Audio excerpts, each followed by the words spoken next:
લીંબડી તાલુકાની ગુજકો માસોલની ઓફિસ છે, આઝાદ ચોક ટાવર પાસે, તાલુકો લીંબડી, જિલ્લો સુરેન્દ્રનગર. આ એનું અહીંયા ગોડાઉન આવેલું છે ગુજકો માસોલનું. અહીંયા ગઈકાલે રાત્રે એટલે કે તારીખ 16/9/2024ના રોજ રાત્રે યુરિયા ખાતરની હેરફેર થતી હતી, જેમાં યુરિયા ખાતરની પીળી થેલીમાંથી સફેદ થેલીમાં માલ ભરવામાં આવેલ હતો. એક આઈસર ગાડી હતી, 8-9 મજૂર હતા અને એક ઊંટડીનો ભાઈ હતો અશ્વિન કરીને. એમને રાત્રે પોલીસે અટકમાં લીધેલ હતા અને ત્યારે ઓફિસ પણ ખુલ્લી છે. આપણે અંદર જઈએ, એમને પૂછીએ. આપનું નામ શું છે પેલા? ચાવડા સુરપાલ છે. આપ અહીંયા શું કરો છો? હું અહીંયા કીટ વિતરણ માટે આવ્યો. અચ્છા, રાત્રે આ યુરિયા ખાતર પકડ્યું એ આપને ખબર છે કે નથી ખબર? ના, મને નથી ખબર.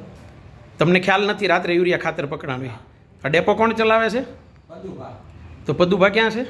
પદુભા પોલીસ સ્ટેશન બાજુ ગયા. તો આની ચાવી તમારી પાસે છે? ના, એ આપીને ગયા મને. પોલીસ સ્ટેશન શેના માટે ગયા છે? એ કેસ છે એવું કહેતા હતા. શેનો કેસ છે એવું કંઈક તો કીધું હશે ને, તમે ગુજકો માસોલમાં સર્વિસ કરો છો તો? હા, કેસ છે એવું જ કીધું મને, બીજું કંઈ કીધું નહીં. બીજું કંઈ કીધું નથી. રાત્રે બોરીઓ પકડાણી એ પણ તમને ખબર નથી? તમે એના કામે નથી આવેલા અહીંયા અને પદુભા પોલીસ સ્ટેશન ગયા છે. ભલે, આભાર. હાલો ભાઈ. અહીંયા ભાઈ બેઠા છે, એ ઓફિસ ખોલીને બેઠા છે, ગોડાઉન બંધ છે, એમને કાંઈ પણ ખબર નથી. એ એવું કહે છે આખા ગામને ખબર છે કે આ જગ્યાએથી રાત્રે યુરિયા ખાતરની બોરીઓ પકડાણી છે અને સફેદ કલરની બોરીમાં પેક કરતા હતા. 8-9 મજૂર હતા અને ઊંટડીના અશ્વિનભાઈ કરીને કોઈ છે, એમની પાસે ચાવી હતી. સાહેબે રાતે બોલાવ્યા હતા. જોઈએ હવે આગળ શું થાય છે.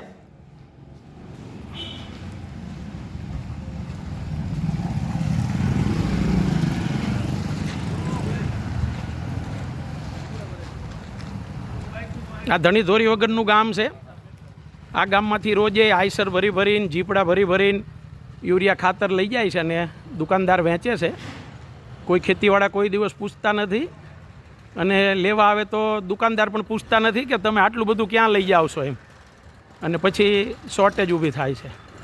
જોઈએ હવે લાગતા વળગતા આમાં શું કરે છે.